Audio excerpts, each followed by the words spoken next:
ज्यांना समोसे बनवायला खूप किचकट वाटतात, अवघड वाटतात, त्यांच्यासाठी आपली आजची ही खास रेसिपी आहे। खूप सोप्या पद्धतीने आज आपण हे समोसे बनवणार आहोत आणि विकतच्या पेक्षाही टेस्टी। आणि मला 100% खात्री आहे तुम्ही जर हे कॉर्न समोसे एकदा घरी बनवून खाल तर विकतचे समोसे खाणं विसराल, परत परत घरीच समोसे बनवून खाल, कारण ह्याची चव अप्रतिम आहे आणि हे बनवायला खूप सोपे आहेत। हाय फ्रेंड्स, नमस्कार। मी अमृताच पाककलामध्ये तुम्हा सर्वांचं खूप स्वागत। आता सध्या पावसाचा सीझन चालू आहे आणि त्याचबरोबर मक्का म्हणजे कॉर्नचाही सीझन चालू आहे, त्यामुळे खूप छान गोड मक्का मिळते। आणि तुम्हा सगळ्यांना तर माहितीच असेल कॉर्न मध्ये खूप सारे विटामिन, मिनरल आणि फायबर असतं, त्यामुळे ते खाणं शरीरासाठी खूप फायदेमंद आहे। याच कॉर्न पासून आपण विविध पदार्थ बघतोय। मागे आपण कॉर्न चाट बघितलं, कॉर्नचे कुरकुरीत भजे कसे बनवायचे हे देखील बघितलं। आज आपण कॉर्न पासून समोसे बनवणार आहोत। हे खायला खूप छान लागतात। तसेच हे समोसे खूप हेल्दी देखील आहे, कारण यात आपण जास्त मसाल्याचा वापर करणार नाही आहोत। तसेच हे भजे तुम्ही गव्हाच्या पिठापासून देखील बनवू शकता, मैद्याचा वापर न करता, किंवा फक्त मैद्यापासून देखील बनवू शकता, किंवा दोन्हींचा वापर करून देखील बनवू शकता। आपण यात जास्त मसाले वापरणार नाही आहोत। तसेच गव्हाचं पीठ जर वापरले तर हे समोसे मुलांना टिफिन मध्ये द्यायला देखील खूप छान सोयीस्कर पडतात आणि मुलांना खूप आवडतात देखील। त्यामुळे या जोरदार पावसात तुम्ही हे गरमागरम कॉर्न समोसे बनवू शकता आणि मुलांसोबत तुम्ही देखील या समोस्याचा आनंद घेऊ शकता।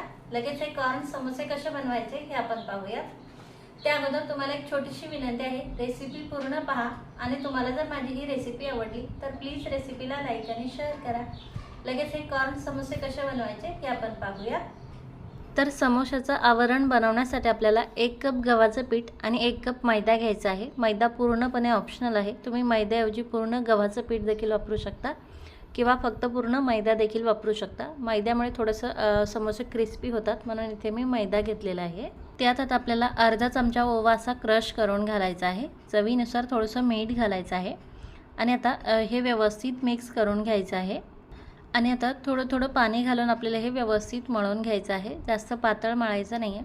पुरीसाठी आपण जशी कणिक भिजवतो तशाच प्रकारे हे भिजवून घ्यायचं आहे, मळून घ्यायचं आहे। यात मी तेल घालायचे विसरली होती, त्यामुळे यात मी पोहे खायच्या चमच्याने 1 ते 2 चमचे तेल घातलेले आहे। तेलामुळे समोसे छान खुसखुशीत होतात।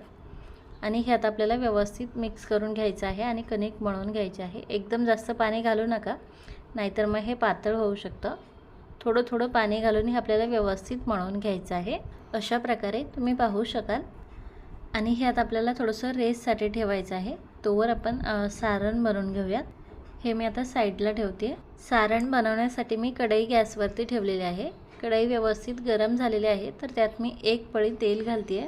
तेल व्यवस्थित गरम झालं की अर्धा चमचा मोहरी घालायची आहे। मोहरी व्यवस्थित तडतडली की अर्धा चमचा जिरे घालायचे आहे आणि त्यानंतर आपल्याला एक मध्यम आकाराचा कांदा असा बारीक चिरवण्यात घालायचा आहे। कांदा आता हलकासा सॉफ्ट होईपर्यंत परतवून घ्यायचा आहे। कांदा असा थोडासा परतला गेला की आपल्याला 7 ते 8 कढीपत्त्याची पानं यात चिरून घालायची आहे, यामुळे खूप छान फ्लेवर येतो समोस्याला। त्यानंतर 1 ते 2 चमचे हिरवी मिरची, लसूण आणि अद्रकचा ठेचा घालायचा आहे। अर्धा चमचा हळद घालायची आहे आणि हे सर्व जिन्नस आता तेलात व्यवस्थित परतवून घ्यायचे आहे 15 ते 30 सेकंद। आणि हे व्यवस्थित तेलात तळले गेले, परतले गेले की लगेच आता आपल्याला 3 मध्यम आकाराचे उकडलेले बटाटे यात कुस्करून घालायचे आहे। हे देखील यात व्यवस्थित मिक्स करून घ्यायचे आहे, म्हणजे आपला खालचा मसाला खाली लागणार नाही। त्यानंतर 1 कप उकडलेले कॉर्न यात घालायचे आहे, थोडंसं मीठ घालायचं आहे आणि हे सर्व जिन्नस आता व्यवस्थित मिक्स करून घ्यायचे आहे। कॉर्न उकडताना थोडंसं मीठ घालायचं आहे, त्यामुळे कॉर्नला छान चव येते। आणि कॉर्न आपल्याला असे एकदम जास्त शिजवून घ्यायचे नाही आहे, फक्त पाण्यात 1 ते 2 मिनिट उकळवून घ्यायचे आहेत। हे सर्व जिन्नस अशा व्यवस्थित मिक्स करून झाले की आपल्याला यामध्ये थोडीशी कोथिंबीर घालायची आहे आणि समोशाला छान चटपटीत टेस्ट येण्यासाठी अर्धा चमचा चाट मसाला घालायचा आहे। तर या व्यतिरिक्त आपल्याला यात काहीही घालायचे नाही आहे। आणि परत आता हे व्यवस्थित मिक्स करून घ्यायचं आहे आणि 1 ते 2 मिनिट असंच व्यवस्थित छान परतवून घ्यायचं आहे।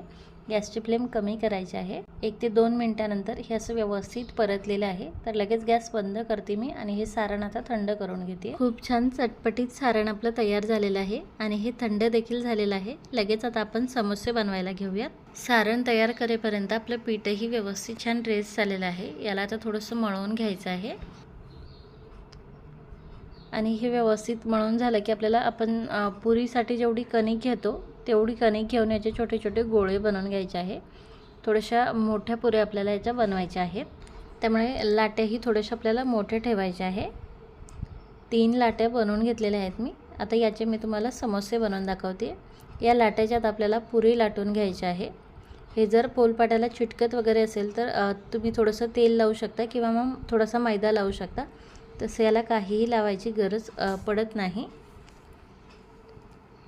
आपल्याला अशा पातळ पुऱ्या लाटून घ्यायच्या आहे. जास्त जाड ठेवायचं नाही, नाहीतर मग आवरण खूप जाड होतं आणि समोसे खायला व्यवस्थित लागत नाही. याचा थिकनेस तुम्ही पाहू शकाल. आता या पुरीचे आपल्याला 2 भाग करायचे आहेत. याला असं कट करून घ्यायचं आहे, मधून दोन्ही साईडला करायचे आहे. आणि आता याचा कोन कसा बनवायचा हे व्यवस्थित लक्षात घ्या. पुरीची जी कट केलेली बाजू आहे ती अशी उचलायची आहे आणि अर्ध्यात त्याची घडी मारायची आहे. आता असे 2 त्रिकोण तयार झालेले आहे, तुम्ही पाहू शकाल. याच्या कडेला आता व्यवस्थित पाणी लावून घ्यायचं आहे, म्हणजे हे व्यवस्थित चिटकून राहतात.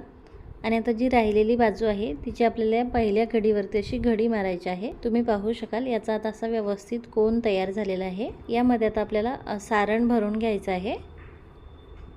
आणि आता या कोनाच्या वरच्या टोकाला देखील आपल्याला पाणी लावून घ्यायचं आहे थोडंसं, आणि हे असं व्यवस्थित दाबून घ्यायचं आहे.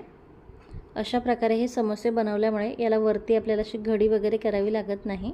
हे आता आपल्याला एका कपड्यावरती ठेवायचे आहे. याला जर थोडंसं पाणी लागलं तर हे ताटाला वगैरे चिटकू शकतं. त्यामुळे दुसरा समोसा देखील मी तुम्हाला बनवून दाखवते. परत आपण जी कट केलेली बाजू आहे ती आपल्याला अशी अर्ध्यात उचलून त्रिकोणी आकारात ठेवायची आहे, तुम्ही पाहू शकाल.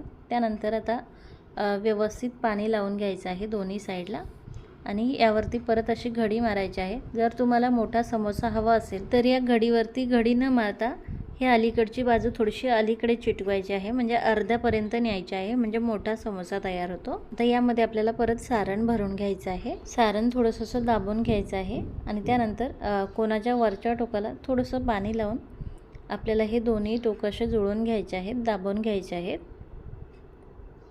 खालचं टोक देखील व्यवस्थित दाबून घ्यायचं आहे, यात तेल जाता कामा नये. दुसराही समोसा आपला रेडी आहे. आता अशाच प्रकारे काही समोसे मी तयार करून घेतलेले आहे. हे आपण तळून घेऊयात. समोसे तळण्यासाठी तेल आपल्याला हलकंसं गरम असायला हवं. त्यानंतर समोसे यात सोडायचे आहे. तेल जास्त थंडही नको आहे आणि जास्त गरमही नको आहे. तेलात जेवढे मावतील तेवढे समोसे आपल्याला यात सोडायचे आहे. आणि त्या लगेच याची साईड चेंज करायची नाही, थोडेसे तळू द्यायचे आहे आणि त्यानंतर याची साईड चेंज करायची आहे. खालच्या साईडने याला छान गोल्डन कलर आलेला आहे. सर्व समोशाचे मी साईड चेंज करून घेते आणि यात अजून थोडेसे समोसे मावतील, त्यामुळे यात मी परत 2-3 समोसे ॲड करते आणि हे सर्व समोसे आता तळून घेते. समोसे तळताना आपल्याला जास्त हाय फ्लेमवरती तळायचे नाही आहे, मीडियम फ्लेमवरती तळायचे आहे, जेणेकरून सर्व समोसे आतपर्यंत व्यवस्थित तळले जातील. समोसे थोडेसे तळल्याच्या नंतर त्याची साईड चेंज करायची आहे आणि त्यानंतर आता आलटवून पालटवून दोन्ही साईडने समोसे आपल्याला छान तळून घ्यायचे आहेत. समोसे तळायला थोडासा वेळ लागतो, त्यामुळे घाई गडबड करून गॅसची फ्लेम हाय करून समोसे तळून घ्यायचे नाही आहे, नाहीतर ते आतमध्ये कच्चे राहतील. समोस्याला खूप छान सुरेख कलर आलेला आहे, तुम्ही पाहू शकाल. आता यापेक्षा जास्त तळून घ्यायचे नाही आहे. हे समोसे लगेच आपल्याला आता काढून घ्यायचे आहे. समोसे काढून घेतल्याच्या नंतर देखील याची कुकिंग प्रोसेस चालूच असते, त्यामुळे याला अजून थोडासा डार्क कलर येईल. त्यामुळे तेलात असतानाच आपल्याला हे जास्त डार्क करून घ्यायचे नाही आहेत. सर्व समोसे मी काढून घेते. लगेच हे कोरडे पडायला सुरुवात झालेली आहे, तुम्ही पाहू शकाल. हे अजिबात तेलकट होत नाही. यातलं आता सर्व तेल निथळवून घ्यायचं आहे आणि आता राहिलेले सर्व समोसे देखील आपल्याला लो टू मीडियम फ्लेमवरती अशाच प्रकारे तळून घ्यायचे आहेत. पहिल्या बॅचचे आपले समोसे तयार आहे. किती सुरेख दिसत आहे तुम्ही पाहू शकाल. आणि जेवढे हे दिसायला सुरेख दिसतात, खायला त्यापेक्षा भन्नाट लागतात. तसेच खूप छान क्रिस्पी आणि चटपटीत होतात. तसेच तेवढ्या साहित्यात 20 ते 22 समोसे आरामात तयार होतात. तर अशा प्रकारे तुम्ही हे कॉर्न समोसे बनवू शकता आणि जोरदार पावसात या गरमागरम समोस्याचा आनंद घेऊ शकता. तर नक्की बनवून पहा, खूप आवडतील तुम्हाला. तर नक्की बनवा आणि कशी वाटली तुम्हाला ही रेसिपी हे कमेंट करून नक्की सांगा. तुम्हाला जर माझी ही रेसिपी आवडली असेल तर प्लीज रेसिपीला लाईक आणि शेअर करा. Bye bye.